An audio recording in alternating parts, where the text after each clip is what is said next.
Hello and welcome to the podcast arm of that great award-winning BV magazine, all about the people and happenings of our lovely rural county Dorset. This is the first episode of the BV podcast for the summer month of June 2024. I'm Jenny Devitt. And it's hello from me, Terry Bennett. No politicians for you today, not until after the general election, but we'll have your letters as usual. And you may have heard, it's awards season and the BV magazine didn't want to be left out. I caught up with proprietors Laura and Courtney for a chat about their recent recognition and to learn a little more about the evolution of the magazine. And that great local eventing champion, William Fox-Pitt, has hung up his riding hat and boots after 40 years of competing nationally and internationally. We'll be hearing about him in a moment or two. And Gay Pirrie-Weir, who spends a chunk of her life going to the theatre for work as much as pleasure, will be giving me a roundup of summer theatre performances in Dorset. Picnics and sun hats at the ready? We'll start, as ever, by hearing from our editor, Laura Hitchcock. Right. I'm not going to mention the win because, to be honest, I'm actually starting to bore myself. I recently stumbled upon a TikTok that resonated just a little bit too much. In the video, an email draft was being edited. Phrases like, "Thank you so much for replying," were deleted. And "I'm afraid I seem to have a slight issue with," was changed to, "There's a problem with." The original, very familiar language was steeped in apology and a reluctance to assert, and it hit home, if I'm honest. As a lifelong people pleaser, I'm inclined to say yes to everything, to be perpetually accommodating. This month in particular, I felt the strain as I tried to juggle too many commitments, sometimes at the expense of my own well-being. Saying no is challenging. There's a financial hit if it's work, but perhaps even more than that because we all want to be seen as capable and dependable. We aim to be the hero that's needed, to be all-conquering. Especially in the month you're told that you have indeed conquered. Did I mention we won a major national award? This drive to please, to not inconvenience others, isn't unique to women, though I do see a stark difference even in my own family, where my sons seem to have no qualms about asserting themselves, about taking up space. They don't shy away from being direct. It's something I'm actively trying to teach my daughter, that her voice matters, her opinion counts, that she doesn't have to shrink to accommodate others. Singer Halsey gave an excellent speech a few years ago, and it finishes with, "I'm here to say that I'm not sorry for being inconvenient. You were not put on this earth to make everybody else's lives easier. So please, be inconvenient." As I proudly watch my almost adult children mature with confidence, I'm striving to follow their lead, to stop apologising, and to be a little bit more inconvenient. And now, your letters. The first one comes from Gavin P. in Blandford, and it's about our new council. "I'm concerned," he writes, "about the notable lack of North Dorset councillors in the new Dorset Council, with only one representative from Sherborne. North Dorset's issues are not the same as those in Weymouth, Chickerell and Dorchester, and Councillor Nick Ireland's focus on these places potentially sidelines North Dorset's issues. It's vital for the Council to ensure that all regions, including ours, have a voice that's heard and influential in decision-making. How will the Council address this underrepresentation and guarantee that North Dorset's interests are recognised?"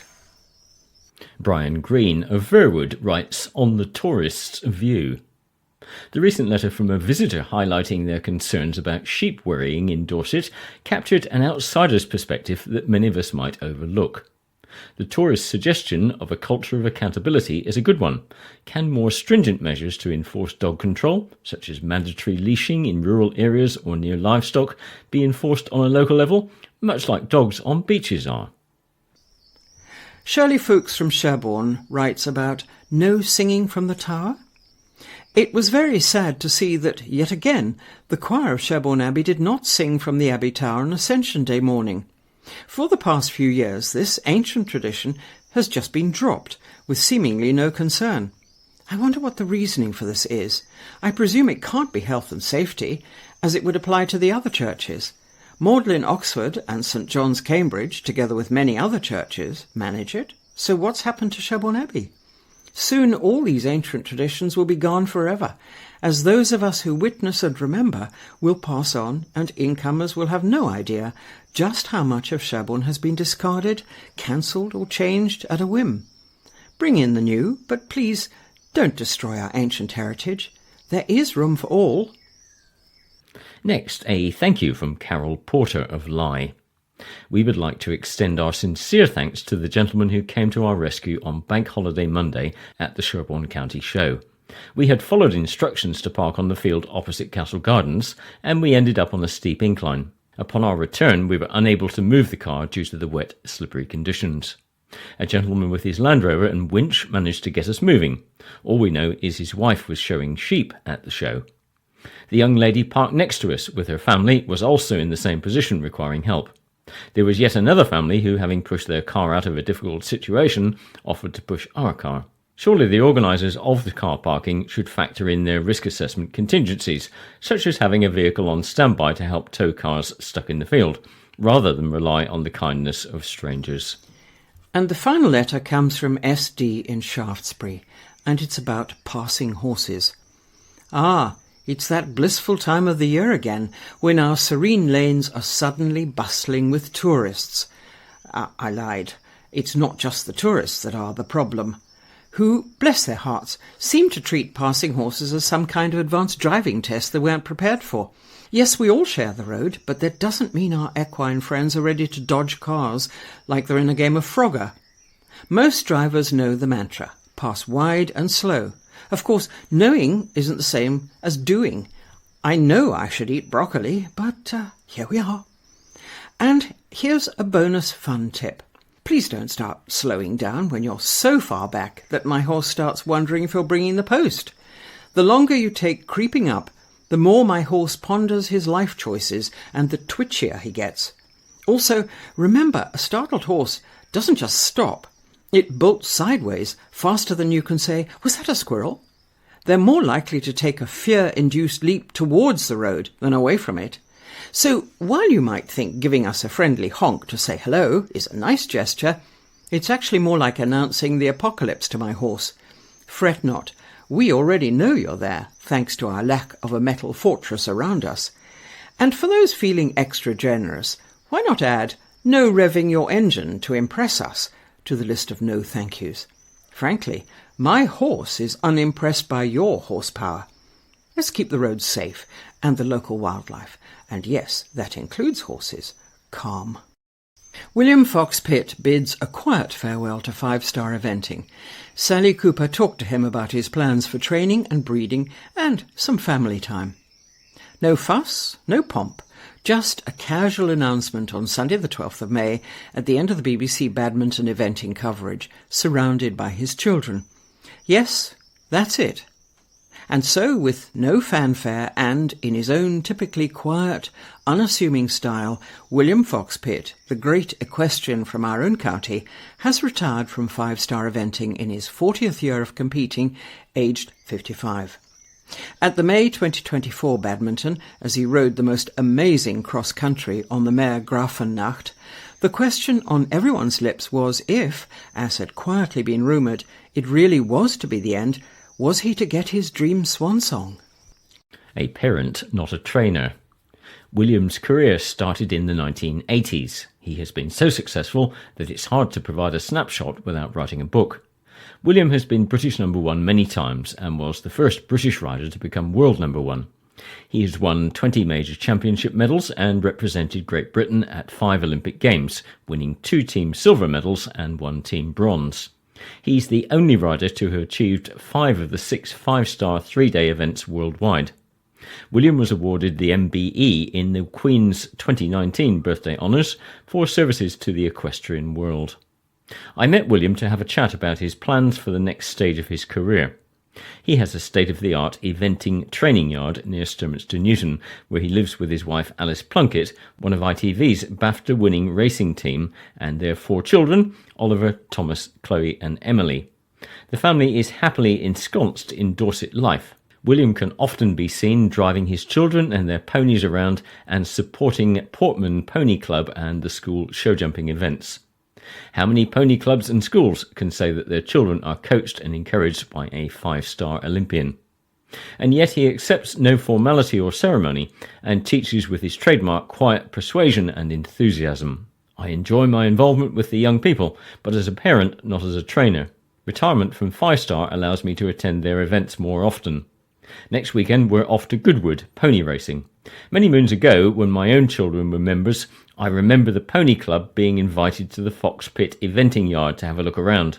As you'd expect, it was all very impressive and chic, but there were certain things which we can still recall today. On the yard tour, William showed us a horse, literally wrapped up in many red ribbons. "That one's a secret," he said. "It's Alice's new horse for her birthday today, no telling." William was asked by the wide-eyed young riders if they could look in the enormous eventing horse lorry. Not a problem. They were all examining the travelling horse and human facilities when William realised that he had a visitor. A horse owner had unexpectedly turned up to see him ride her horse. It was spectacularly windy, and William said, "You can all stay and watch me ride in the outside area if you stay out of sight and are very quiet." We watched in silence as he calmly mounted a beautiful skittish animal in the high winds. The horse immediately went crazy, but the long legs, calm seat and Velcro bottom just went with the flow. He simply stayed put and rode on. Young and old alike, we were all in awe of what we saw. A true equestrian doing his thing to perfection. Calm, confident horsemanship with total respect for the animal. The swan song that wasn't.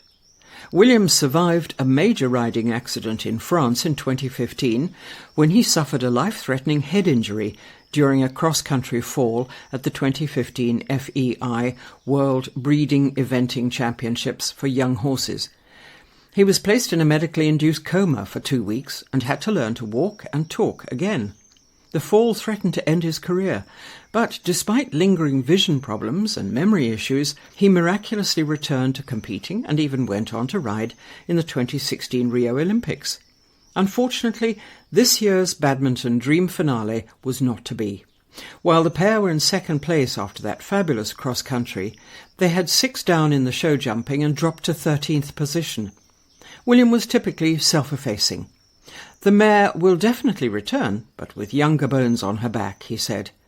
William's plan is to have more time to develop his business model for the Dorset estate. Naturally, he's keen to spend more time with his children, family and friends, and, he admits, his chickens. "Yes, I love my chickens. Thanks to Mr. Fox we have some gaps, and one of my daughters and I are having fun with the incubator, producing some new fancy breeds." William is the first to accept that he's very lucky to still be in one piece after a long career in a dangerous sport. He also recognises that he's been extremely lucky to choose to retire in his own time, and he admits that Alice is absolutely delighted that he's hanging up his 5-star boots. "Particularly since my 2015 accident," he said. "It's been very hard on Alice and my family to watch me competing. They do it with great fear and trepidation. But equally, it's very nice that they care." But why was 2024 the year? The decision hinged on many factors: horsepower, financial issues like sponsorship making the business model less appealing, and, inevitably, my age, he says. In the month that saw the sad death of Georgie Campbell at Bicton, it was inevitable that the conversation turned to health and safety. "Standards have improved enormously in my time," William says. "There's a huge degree of assessment and safety in cross-country. We try to make it as safe as possible, but at the end of the day, it is a very risky sport involving huge animals and vast jumps. It's no different from skiing or driving. Sometimes we're in the lap of the gods, and we know that. Sadly, accidents do happen and lives can be lost." New plans. This summer, William will be at the Paris Olympics as both trainer of the Brazilian event team and coach of the Japanese rider Kazuma Tomoto. He sees training and teaching as a natural and enjoyable progression from his own career, and it's one for which he is increasingly liked and respected. "I enjoy the international teaching and inspiring the next generation of professional riders," he says, "but I also enjoy the more normal local teaching. In many respects, I wish I'd done more of that earlier." Breeding and producing will also take centre stage, he says. "I'm looking forward to breeding, producing, training and selling on horses from the yard. I'm keen to produce from lines that have brought me success in the past. Currently we have a new trendy initiative, and we've bred 3 cracking Connie X thoroughbred youngsters. Hopefully my girls will ride them and other homebred horses in the future. I'm certainly not buying them in outside yaks. They can jolly well ride the things that I produce at home." The overall aim is very much to have more time to develop his business plans for the Dorset estate. With so many new plans, will he miss the 5-star competitions? That's an easy answer. I'll miss the adrenaline. It's an addictive drug. Eventing provides a target and drive with a fantastic adrenaline crescendo. However, I will not miss the morning of cross-country, waking up and thinking, what on earth am I doing here? To be honest, the biggest difference in lifestyle will be accepting that perfection is no longer essential, that pretty good is now perfectly fine. The other thing I'm looking forward to is being able to say yes to friends' invitations. Saying no has been my stock answer for so long. That feels quite exciting. In June's edition of the BV magazine, there's a relatively small piece about a pretty big deal. Yes, the BV magazine has won a major national award. I took the opportunity of catching up with Laura and Courtney to find out a little bit more about it. A warm welcome to the AOP Digital Publishing Awards 2024. If you are on the river side, please can we ask you to quickly make your way inside and take your seats. So I'm at the AOP Digital Publishing Awards. We've just had our delicious 3-course dinner. We are sitting on a table between the journalist and editor who broke the post office scandal for Computer Weekly and the Witch team who create the videos. I'm not sitting next to them, Courtney is, so I've no idea really what they're doing because I'm chatting to the Computer Weekly chaps who are lovely. We've had dinner, wine is flowing, we're just waiting for the entertainment and then the awards will be up. We'll keep you posted. Well, Laura and Courtney are with me now, and Laura, that sounded like an interesting evening. What exactly was that award ceremony? So this was the Association of Publishers Award. It was purely for the digital industry, so it's digital publishing only. So we were up for Small Digital Publisher of the Year. There was a short list of 4, all of them publishers, not publications. So they were publishers who did various things in the digital world. There was business to business, there were commercial publishers, and we were by far and away the smallest people in the room. So we were thrilled just to be there and on that shortlist. So this is for our publishing company, which is our overarching company rather than the BV magazine itself. So we're known as Blue Beam Publishing, and under that is the BV magazine and a couple of other things that we do. We weren't there representing as the BV magazine, we were representing as Blue Beam Publishing. And I think we had to have a turnover of less than 5 million, which I think we just about get there. Okay, you didn't get the award this time around, but you were against some strong competition, yes? Yes, massive competition, people that had been going for a long time, much, much larger companies. They publish a string of titles, things like Building Today, a company that actually goes back in print 150 years. Various other titles, to be honest, some that I'd not heard of the publishers because it's not the publishers that people know, it's the titles of their publications. Far and away older and larger than us by a long, long way. I think just for being new kids on the block, I think we were just proud to be shortlisted. Yeah, absolutely. But let's go back to the one which was a few weeks ago now, which was the Newspaper and Magazine Awards Regional Publication of the Year 2024, which you did win. We won! We did, yes. And again, that was a glittering occasion up in Mayfair, wasn't it? And you weren't really expecting to come away with the award, but again, pleased to be there. Yeah, I mean, last year we were shocked that we got shortlisted, and we were doubly shocked, I think, to be shortlisted again for 2 years running. I don't think we thought for a minute that we were up to win it. Again, it was a room, there were 300 people in the room and the tables all had labels with, The Guardian and The Mail and The Sun and The Times and Country Life, and then there was us. I mean, we had some strong competition. We were up against a sort of a News Quest publication. That's the Argus, which is Brighton's oldest newspaper. And the Western Mail, which is Wales's largest newspaper. The Impartial Reporter, which is Ireland's oldest newspaper. That's 150, 160 years old, that one, isn't it? Yeah. So again, we were the tiny kids in the room and just generally proud to just be there. And 300 attendees, as I say, Grosvenor Hotel in Mayfair, 27 industry judges, 18 categories, and there you were. and they called us. Yeah, that must have been a great moment. Yes, it did. It was such a whirlwind moment. It was so surprising, and I think it took us a good week or 2 weeks, even after the award, for it really to sort of sink in that it was us. It was so quick because they were quickly turning over the award. You know, there were no speeches or anything, so we were out of our seats, up, lots of noise, got the award, had photographs, back in our seat before we really even realised what just happened. We just won. Yeah. The only thing I had to say was that one of our competitors was actually seated on the same table as us. There were 7 or 8 of them. That was a little awkward. That was a little awkward. Their faces were a little bit of a stunned surprise, I think, but probably just as stunned as us. But they were very gracious and did come and congratulate us. So that was the Argus. So that was very nice. Did you get any feedback from the organisers about why BVM won as opposed to any of the others? Do you get that kind of feedback, or is it just you've won and that's it? You get a few comments. They commented on the quality of the editorial. They commented on our social media engagement and the fact that we achieved everything that we achieve with such a small team. And our connection to our audience. Yes, they did. I think that was, that they said it was a very personal connection, which we do strive for, because we are real people. And I think that's very important to us, that we come across as being authentic, because it is just us.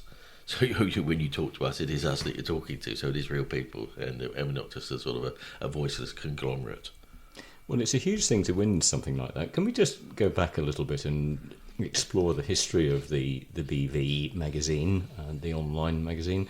Because everybody will remember, well, most people who have lived around these parts for a while will remember the old Blackmore Vale magazine. The old print copy came out every Thursday or Friday, and it was a free magazine, wasn't it? Lots of adverts, but interesting content nonetheless. That died a death 2020. COVID, oh, yeah. Okay, Yeah, it was more COVID. recently. I think it had been going downhill for a while. Its last owners, and still owners of the title itself, Reach PLC, obviously, who did the Daily Mirror and so forth. Big publishing group. Big publishing group. They closed the Blackmore Vale magazine, along with another 199 regional titles, in April 2020, citing the pandemic. But to be honest with you, I think it was going that way anyway. They were sort of diverting everything towards their digital hubs. They own things like Dorset Live, Somerset Live, that kind of thing. Yeah, they closed then, and I'm afraid that the reason we came to be is actually my fault, because several other titles locally had closed. The one for Sturmiston, the Unity, and I think the one in the village down the road, I think it was called the Hill, I think, something like that. And then the Blackmore Vale, obviously. We both had come victims of the pandemic ourselves. I, as a professional photographer, Laura as working with high street brands, and obviously everything had closed down. And I guess we were sitting up at Royalsbury Camp. Anybody knows Royalsbury Camp, one of the biggest hills around here, late one evening, and I get my ideas in the evening, and Laura usually sort of tells me not to be so silly, and that's the end of that. And I said, you know what, with our skill set, why don't we, you've been having an online magazine within the industry that you've been working in for a while, why don't we start this? Expecting Laura to say, go away, don't be so silly, and she actually said yes, and we were born 4 days later. And I think it was as simple as that. And I think we decided to go digital for several reasons. One, we had a background in that and a skill set in that, and Laura, obviously, the publishing side. But of course the pandemic was the right time as well, because everybody was at home, nobody was going out, nobody picking up anything, so it made sense to do that. And it meant we could reach a lot more people really, really quickly. So we announced it on Facebook and town pages and said we're doing this thing, and there was a lot of support for it, and that's where it sort of took off, really. Continue to grow ever since, isn't it? It's just been an uphill trajectory. That sounds like quite a quickly evolved idea. What was your initial thoughts for what the magazine would be? Because you've obviously not given it a huge amount of thought when you actually said, we're going to do it. What did you hope it was going to be? I think we were aware that local communities need something. You need a place where not only news can be shared in terms of what's going on, but also, local journalism has a real important purpose within communities. It's often the only thing that's holding local people to account. It's the only thing that's investigating when things go wrong. And sadly, the way that print media is going, it's dying a death in this country. And I think it's really important that actually the instances of small independent publishers that are coming out with small hyperlocal regional publications are on the rise. And because there's always that need and that gap that needs filling. Obviously, we had to play to our strengths. At the heart of it, there's only two of us. So there was no way on earth that we could manage, to print. That wasn't our thing. We also knew we couldn't possibly manage weekly or fortnightly. It would be too much. And if you're a monthly, that dictates the kind of content you can produce. There's no point in doing small ads. There's no point in doing quick turnover police report type sport news. Reports. No point in sport reports, because it's out of date by the time you get to it. So that sort of dictated, once we had established our format, that dictated what we would put in it.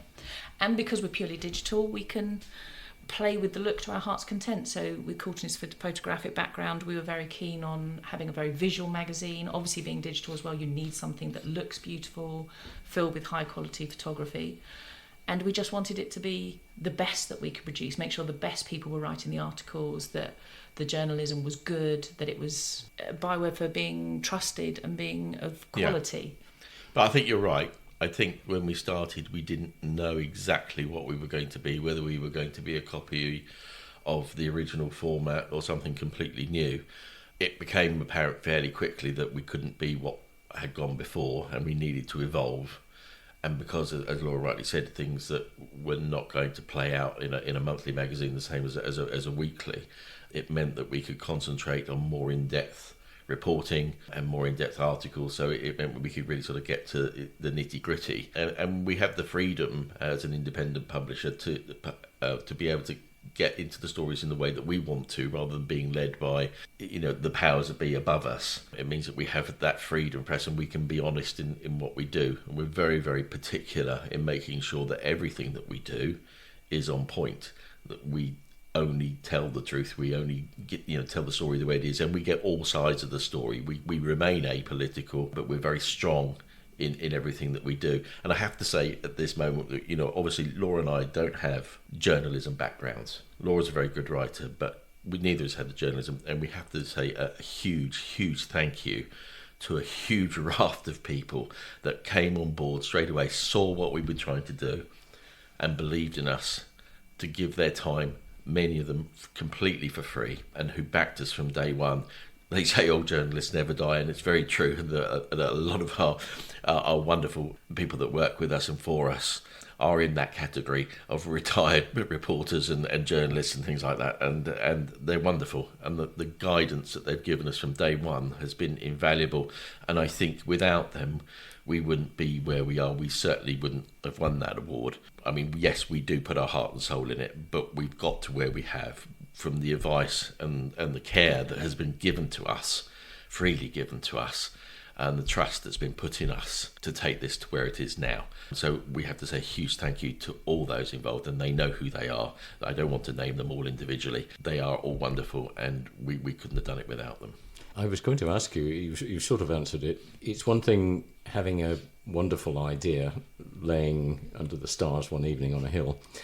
Making it reality is another thing altogether, and the cool light of dawn sometimes brings home the reality of that.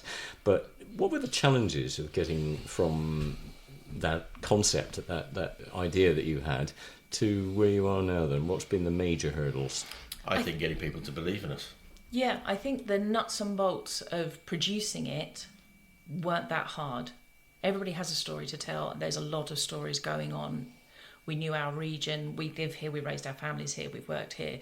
We know the local community, so we know what's important. I hope we know what's important. Oh, we love this place. That's what we wanted to support it. That was the reason we started it. And I have to be very strong on that we felt very much that the area wasn't being served because everything had gone, and that people weren't being connected, especially at that particular time during the pandemic. People were crying out to be connected to each other, and so there wasn't anybody joining the dots. So that was part of the reason we started it, is that we wanted to serve the community, we wanted to give something to the community that had given so much to us. And our ethos really was to raise up local people and businesses and charities and the like, and we try to do that in a very positive and upbeat way. And of course we do tackle important and sometimes very uncomfortable issues, but generally we don't do what I call car crash news. We're not interested in that, and there's enough doom and gloom out there in this world but there's not enough people talking about all the great things that go on and all the great people that are around here. That was what we wanted to do. We wanted something to be really positive and to really sort of make people proud of who they were and where they lived, and you know, that there was a positive light at the end of the tunnel. It's not all doom and gloom. You know, we can, you know, there's great things and great people out there. So I think that's something that we really wanted to push home from day one.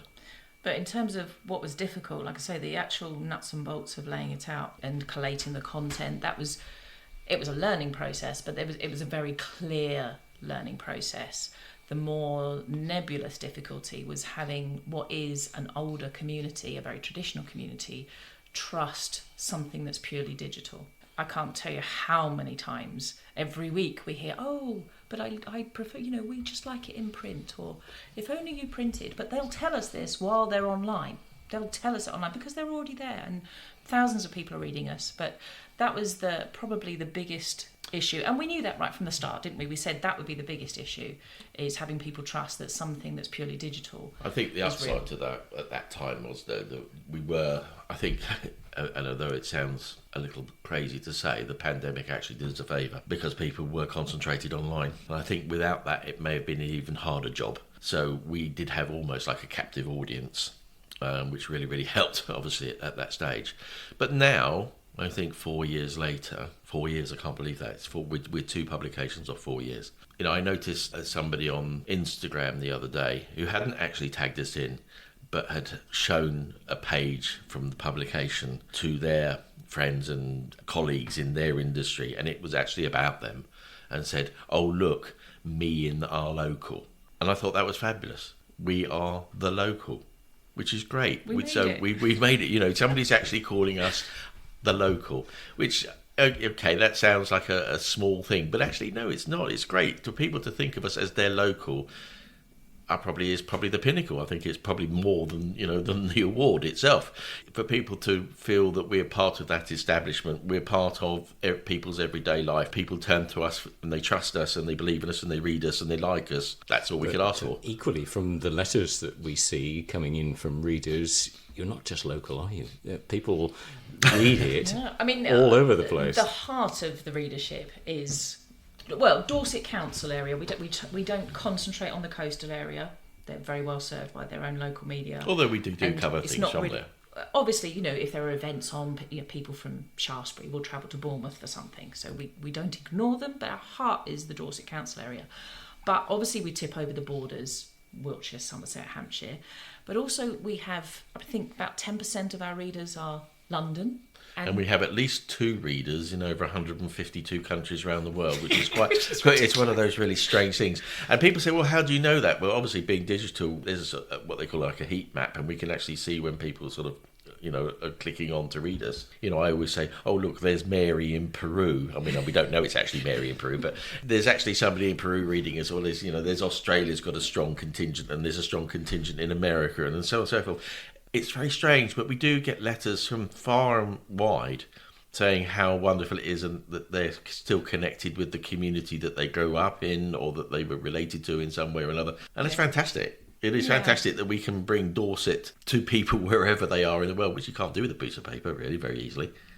Awards can be something of a double-edged sword, in as much that you've just won this fabulous award. Raises the bar. It does, doesn't it? What's the plans for the future? Where do you go from here? Retire tomorrow, I think. We don't set out to win awards. Obviously, they're lovely when we win them, and obviously we enter them because we think we're good enough and we'd like to win them. But that's not the driving force. I think the driving force is to do what we're doing and to do it to the very best of our ability and to keep doing that. That's it, really, isn't it? I think we're there. We have no plans to expand beyond our borders. We don't want a whole tribe of publication titles to our name. One's enough. Although saying that, I mean, we ventured into other things. Obviously, as you know, we do quite a few of the event magazines, which is lovely. The thing is, it's about keeping your finger on the pulse. It's about watching what's going on in the industry and the innovations that come about, and always being open to new things and open to challenges and open to change. The overriding thing is to maintain the quality and the integrity of what we do. But yeah, I mean, when we launched, obviously, this podcast, it was something that came from a strange conversation. I was actually talking to a business person who travelled a lot, and I was talking about the magazine. And they said, I love your magazine. I don't get a chance to read it very often, but I would listen to it because I'm on the road all the time. There, the light bulb went off, and I thought, okay, podcast is obviously the way to go. The other side of that has been the surprise that I've had letters from people who saying my mother's blind and so on and so. You've opened up her whole world to a new world, being connected. So it's wonderful, and we hear that it's played in old people's homes and things like that. So it has opened up a completely new avenue, and I guess that's the thing, is to continue to look at all those new avenues and anything else that's coming along, and to make sure that we are exploring those avenues to the nth degree and making sure that we are providing everything that we can in every direction that we can. Laura Courtney, it's obviously been a journey for you, but it's obviously a very successful journey for you, as is recognised by this award, and you're obviously doing all of the right things, and we wish you well with your continued success. Thank you very much. And thank you for talking to Thank us. you.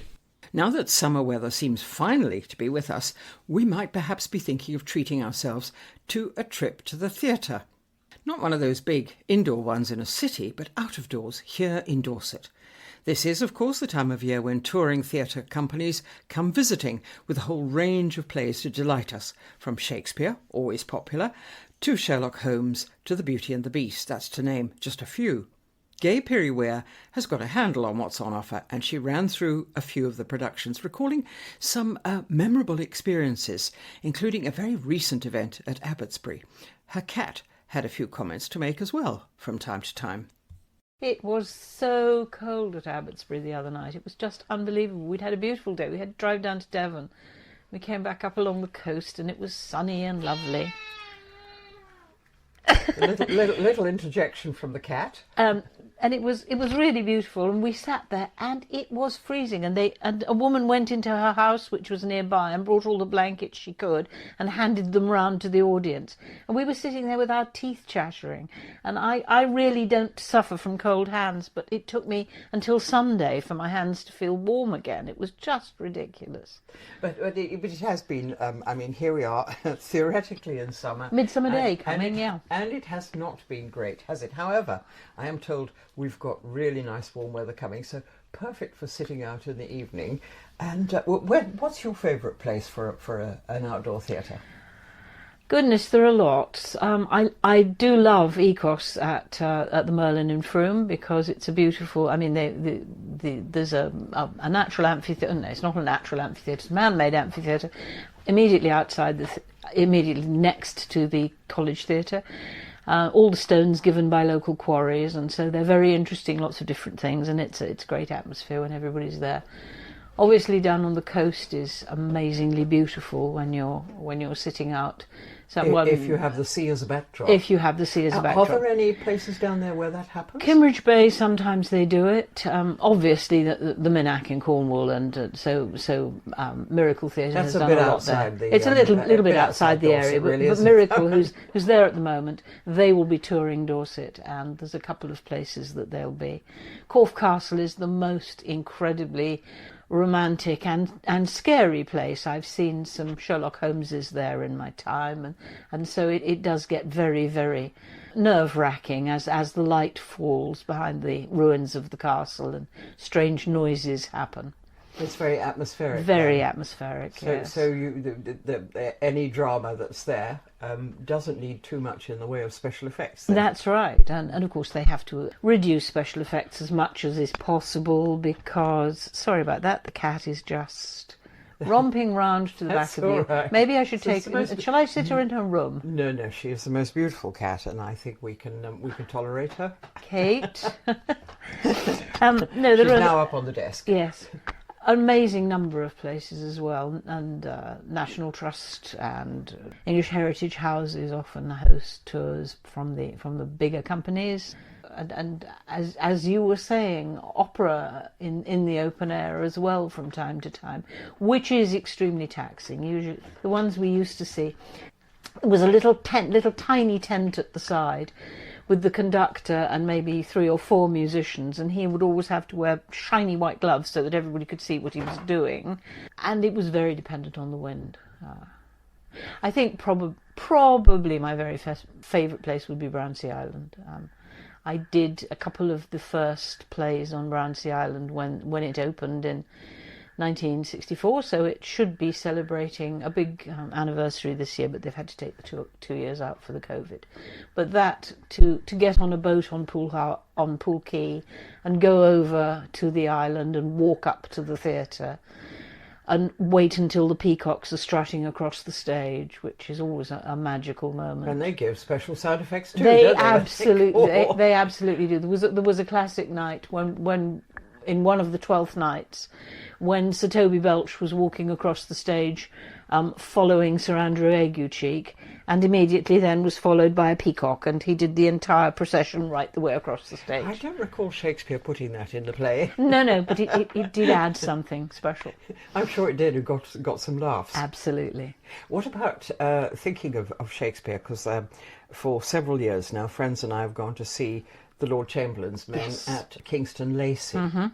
And that, of course, is a lovely location, isn't it? Yes, and I'll be going to see them there this year. Usually I see them at Salisbury Cathedral in Ratclose, but I wasn't able to this year, so I'll be doing it at Kingston Lacey for the first time, so I'm looking forward to seeing that. They're rather a special troupe, aren't they? Because they call themselves the Lord Chamberlain's Men, which was Shakespeare's final group, wasn't Indeed. it, under King James? And I understand that they perform at some of the areas where Shakespeare's Lord Chamberlain's Men used to perform. Yes, they do. They used to perform at Wilton House. I think not so much now, but that Shakespeare was there. Wilton House now is sort of earmarked for Bridgerton, I think. So it's difficult to get dates there, I gather. But it is a wonderful setting. But on the subject of Shakespeare, Gay, there are, of course, the usual tried and tested summer ones, yes, aren't there? Midsummer Night's Dream. Lots and lots of Midsummer Night's Dreams. I've seen 3 this year, I think, already. One was in Bournemouth at the Palace Court Theatre, which is very dear to my heart because my mother was one of the people who set it up as a theatre, I think in the 1920s, and so it's wonderful to go back there. And now the university's taken it over, and they've just done a wonderful Midsummer Night's Dream, which was incredibly inventive and brought out all sorts of things that I didn't even know about the play. So but indoors, not outdoors. That was indoors. Outdoors, I've seen 2 or 3. And yes. And of course, 2 of the others you mentioned, As You Like It, a moment ago. That gets trotted out. It does. Regularly every summer, as does Twelfth Night, of course, which you also mentioned. Yep. Well, yes, Twelfth Night is a perfect play for the open air because the hiding behind the box hedge is always easy when you have a few bushes all round you. So. And then there are the much smaller troupes, groups of touring actors, aren't there? Yes, well, the Handlebars is sort of exciting because there are usually 4 of them and they cycle between their venues. So that's energetic. Their tours are at least easy to plan because they obviously have to go as far as they can't. The venues can't be further apart than they can cycle in one day. Which is different from some of the companies who seem, when you look at their tours, Chapter House is one, they zot about all over the country, and you cannot understand how they manage to do it logistically. But no, the Handlebars are a very exciting group, and they did start a new company that was called Slapstick Picnic, and did Oscar Wilde, and so they'd do The Importance of Being Earnest, and they'd hand out cucumber sandwiches around the audience, which was rather nice. But I don't think Slapstick Picnic is coming into our area this year. Handlebars certainly are.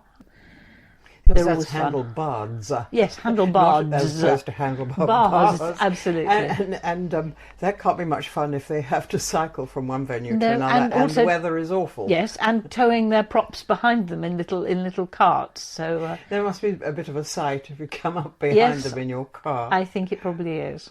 So, and aside from them, because there are lots, as we were saying, there are plenty of small troupes and groups that just go round to the smaller venues, don't they? The villages and the places like the gardens in Castle Gardens and so on and so on. Absolutely. Although some of the bigger companies really love Castle Gardens, that's an excellent setting because it's in a walled garden and everybody is sort of contained. And it's a very nice intimate setting, that one, isn't it?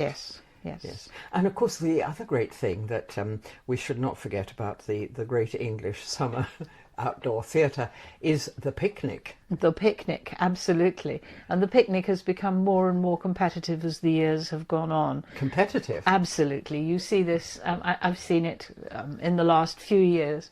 People bring, I think it's sort of like a sub-Glyndebourne. So you don't quite come in your Rolls or your Bentley with your butler and your candelabra and your crystal, and you're served with your food. It's not quite like that. But people come in with the most elaborate picnics and set them up in large areas which take up the seating areas where other people are hoping to see the plays from, and bray and the sort of thing that always happens with a few glasses of Prosecco or more before the play. So there's a great deal of cackling, and this sort of thing has been going on for some time. There was a few years ago when I was at Brownsea reviewing, there was a woman in the front row, and she became incredibly drunk and was heckling and throwing things at the actors.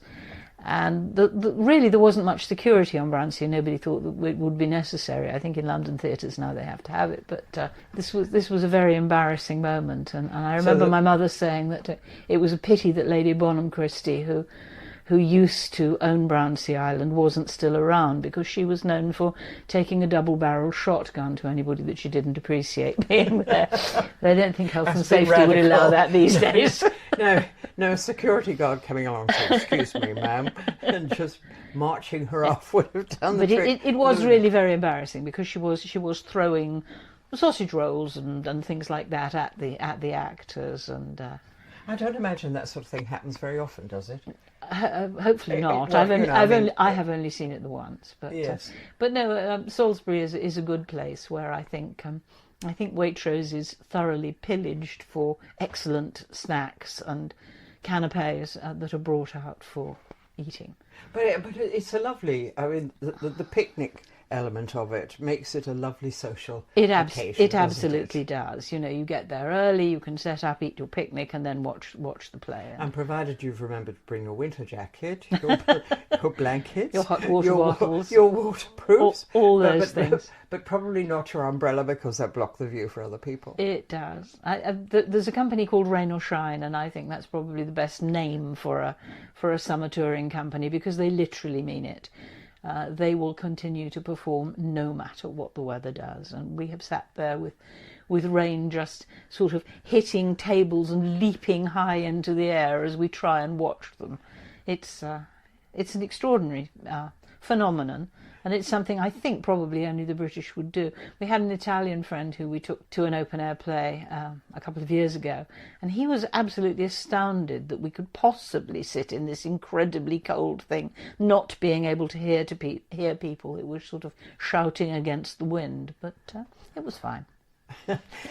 Some of these theatrical groups actually tour abroad as well, don't they? Yes, they do. But do they do the same sort of thing abroad? Yes, I think they do. I can't remember the name of the company, but there's somebody who did Hamlet at Elsinore. They did it all around England, and then they took it to Elsinore and performed it there, and it was enormously in the right place, which is very exciting. So, and you can see all these things. But this year there are, I think more than 30 plays and 23 or 4 touring companies. And some of them do very, very small tours. There's a company that's based in Hatch near Tisbury, and I think they're only doing sort of 5 performances in the whole thing. So it's an enormous amount of work for that. And sometimes the costumes are so beautiful. Often when volunteers are roped in, you can get the most extraordinary, particularly for Midsummer Night's Dream. Sometimes, the fairies and the sylvan glades are unbelievably pretty, and it really does add to the atmosphere of it all. And just draw you in absolutely to the play. So aside from the memorable experience down on Brownsea Island of the drunken woman throwing sausage rolls at the poor cast, what's the most memorable summer theatre that you can recall having gone to in Dorset? Goodness. Or is there a whole string of them? I think there's a whole string of them. I think for atmosphere, it has to be Corfe Castle and some of the sort of murder mystery things. There are also sort of spoof murder mysteries that they're doing increasingly, and more things for children. There was a delightful Wind in the Willows, and that was at Sherborne, and it was done after the first lockdown, so in 2020. Nobody was out, and they finally decided, right, we'll take people out and do that. We were all socially distanced, and we had barriers between us, and it was completely delightful. And when Mr. Toad came on, extraordinarily, he looked so like Boris Johnson.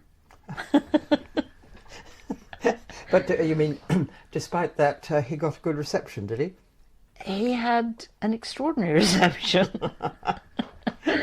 It was extremely entertaining and great for the kids. There's a few Robin Hoods that also happen, and they're often a lot of music goes with that. So there's a lot of minstrelsy knocking about in the background, and some of the groups only take on people who are really good actor musicians, who probably multi-instrumentalists as well, and so you never know what quite is going to be brought onto the stage and played. Hurdy-gurdies are one of my great favourites. When you mentioned Wind of the Willows, I thought you were going to say that perhaps it had happened at Abbotsbury Subtropical Gardens. Oh, that would be lovely, wouldn't it? It absolutely However, would. where would you put the audience? Yes, I'm not sure. Charlotte would be very keen on that happening. So what are you going to be seeing next then, Gay? Tomorrow night, Love Riot, which is Miracle's play for this season. And, I'm not sure the next one I'm going to after that. I think I'm going to a Macbeth, apparently. Yes, I'm going to a Macbeth at Cleeve House. And there's a Hamlet coming up. A lot this summer, more than usual, and I'm just hoping that the weather improves, because I couldn't stand another night of being that cold. I'm sure you will be. I'm sure it'll be lovely. Gay Pirrie-Weir and her cat Kate giving us a few ideas for outdoor theatre this summer in Dorset, and recalling some very memorable productions. And that brings us to the end of this first episode for June 2024 of the BV podcast. We hope you found it interesting, and also that you'll join Terry and me again later this month for episode 2. Until then, it's bye-bye from me, Jenny Devitt. And it's goodbye from me, Terry Bennett.